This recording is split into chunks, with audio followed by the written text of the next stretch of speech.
While the WWE builds toward Night of Champions, AEW has a road to go before All In, and so far so good. We have been saying for weeks that it feels like AEW is building up that momentum and carrying forward with some very good storytelling. And look, I thought like Hangman last week, we didn't get to do a recap of Dynamite last week. Hangman was excellent. Like, to go out there, even if it wasn't the most fluent Spanish ever, but to go out there and cut a full ass Spanish promo in Mexico City at Arena Mexico, it gave him an extra superstar quality that he didn't necessarily have before. And then like just calling his shot, like, I can't be here for the main event, but I can be here after it, and going out and attacking Moxley and the Death Riders that way.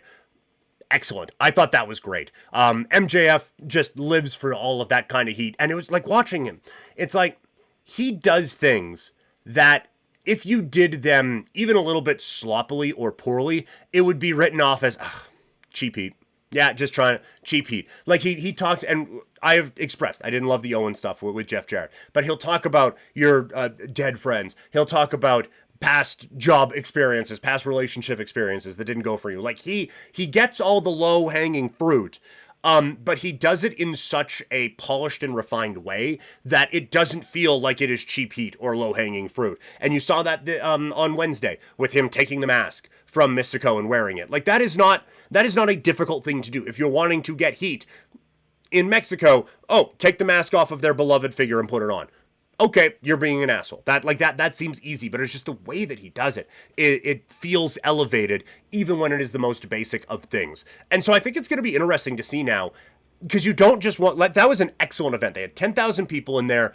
It critically very well acclaimed from a wrestling standpoint. It felt like a CMLL show that AEW was just a part of. I think now you can't just, and that happened, and now All In. Like, I think there needs to be a little bit more tie-in. I would love to have a little bit more of a Mystico involvement. And I mean, All In is in Texas. That seems like a pretty easy line to draw. You okay back there? We good? Dog just let out a huge sigh. She's not an MJF fan, and who can blame her, really? But I am interested to see now if there is going to be maybe a little bit more crossover there with CMLL going into All In here in Texas in just a couple of weeks now, as that build continues. As for Dynamite tonight, like I said, I'm interested to see what the pivot is off of the CMLL stuff, but I am also very interested in Kota Ibushi as he comes in now. He's going to be wrestling Trent Beretta. I'm fascinated at look, Kota Ibushi, I watched him wrestle a stuffed animal when I went to WrestleMania in Dallas. Like, this is, at his peak, he's one of the best wrestlers in the world. Injuries have certainly slowed that over the last little while, but he is such an interesting storytelling device in the Okada Omega situation. I can't wait to see what kind of that connective tissue is. And I think it's a good way to keep that story going while allowing Omega to sell the near-death experience he had from an elbow drop coming off of that attack a couple of weeks ago. So interested in that. Aside from that, like, there isn't a whole lot that has been built up for this show.